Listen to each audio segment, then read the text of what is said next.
Hi, everybody. Welcome to CN Live. Colin Noir is not here today. I am. I'm his sit-in replacement, Bill Whittle, and I've got actually a little more scenic background for us back there. Let me look at something beautiful like that. Colin's out for the week. He'll be back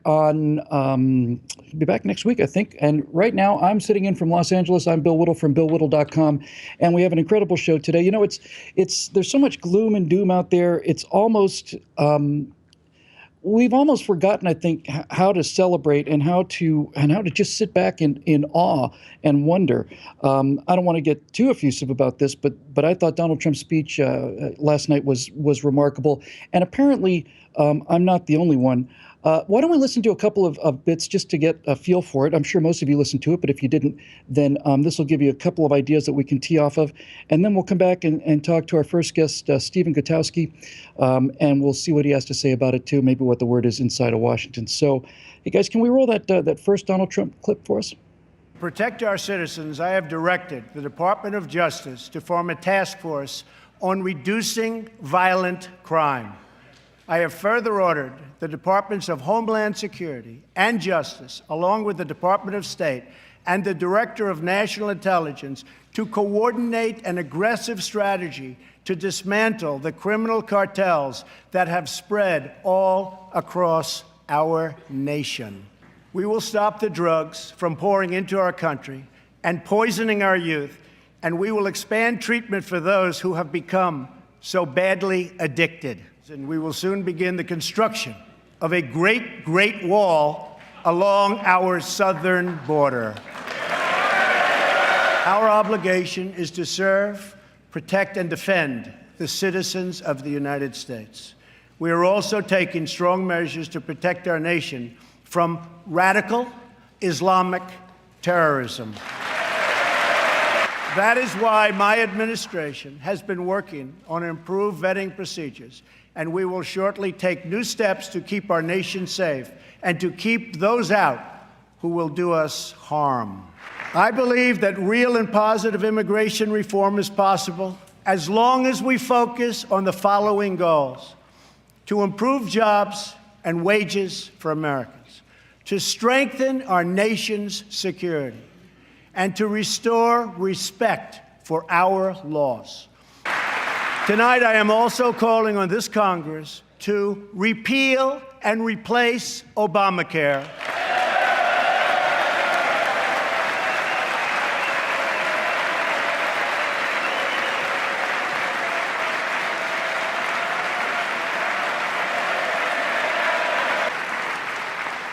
With reforms that expand choice, increase access, lower costs, and at the same time provide better health care.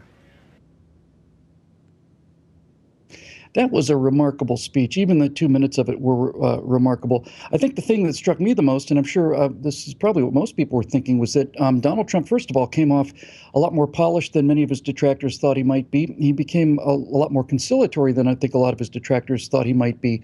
But the thing to me that was remarkable about that speech, really quite astonishing, was how tough it was, and at the same time how compassionate and sympathetic it sounded.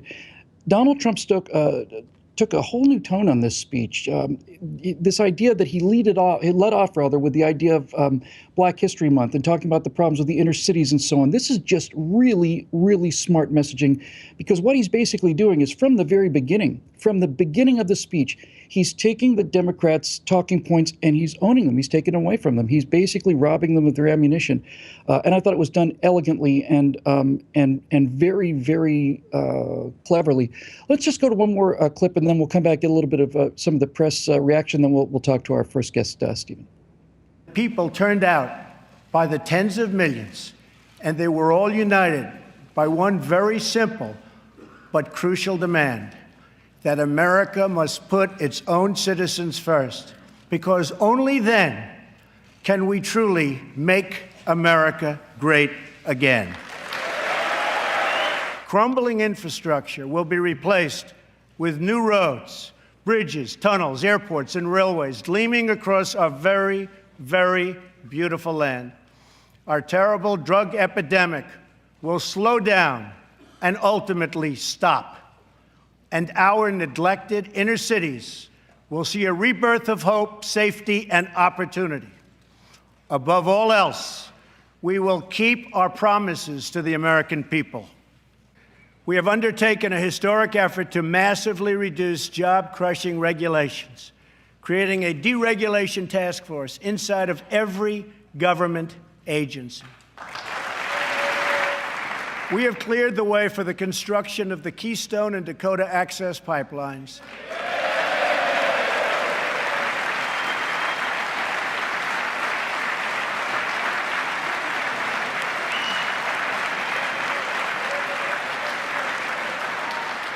Thereby creating tens of thousands of jobs. And I've issued a new directive that new American pipelines be made with American steel.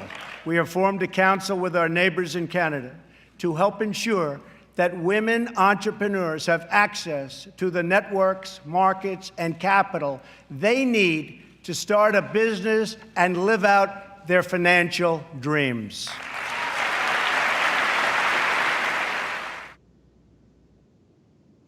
You know, the Chinese philosopher and historian Sun Tzu wrote an awful lot about warfare. He said the ultimate form of the ultimate warrior, is somebody who can go unarmed into the enemy camp and steal their weapons. He called it swordlessness. And that's exactly what Donald Trump has done here, I think. As you say, he opened the speech talking about Black History Month, made constant references to the inner cities, makes a speech there, as you just heard, a little soundbite there saying that we need to get women the capital they need to get their businesses started and get their dreams on the way to becoming true. This is just smart politics, but it was, to me, it was more than that. This was perhaps the most uniformly optimistic speech I've heard in my lifetime, and certainly the most optimistic speech I've heard in 20 minutes. And it's got all of Washington upside down. We're going to come back to some of the other headlines on Washington, some of the other reactions to it after the break. So right now, let's get our friend Stephen Gutowski in. Stephen's a writer from the Washington Free Beacon. And Stephen, I don't know. It's I'm seeing a lot of headlines out there and a lot of blog comments and stuff that said this was pretty revolutionary. Do you think that's true, or do you think it was just a above average speech for Donald Trump? Well, I think for Donald Trump, it was certainly the best speech that I've seen him give in his political career. Right? I mean, it came across as very presidential. I think the people across the spectrum have said that in reaction. So, you know, certainly going from the political climate before this joint speech, or the speech to a joint session of Congress, to after, you know, it had a pretty radical impact. What was it about it that you found most striking? Was there any particular moment or any of the points that he hit that just leapt out at you? There were a couple of moments there when I went, wow. Yeah, absolutely. I mean, I think the most presidential moment we've seen from Donald Trump so far happened in this speech, which was when he took the time to recognize the wife of the SEAL who passed away in the military action in Libya. I mean, that moment, those 2 or 3 minutes were really, you know, heartbreaking. And I think from a perspective of what a president should do, that's what a president should do.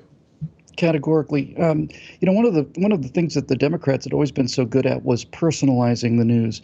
When Obama was trying to pitch Obamacare, he didn't talk so much about the benefits so much as he would just point to somebody up in the gallery. And when you see an actual individual, you see a person's face, it humanizes the entire point, and it makes us realize that these people that are out there on the walls of the city are actual people with actual families. And this kind of goes in line to a theme I've seen throughout Donald Trump's first month or two. And I was wondering if you picked up on this too, Stephen. Do you think that Donald Trump is not only more sympathetic perhaps to law enforcement than his predecessor, but he seems to have a genuine, honest-to-goodness soft spot and deep respect for people in both the military and in law enforcement? Yeah, I'd say that's fair to say of Donald Trump. And it's certainly been something that he's made a point in his both in the campaign and after he's become president. And I think, you know, what happened last night when he was honoring that fallen SEAL was something that transcends partisanship, really. It transcends, you know, politics altogether, really. That's what I felt when I was watching it, because, you know, it's here is Donald Trump, President Trump, and he's pointing out someone who is the best of what America represents, someone who gave their all for this country, and he's doing it in a way that I think was very respectful and moving.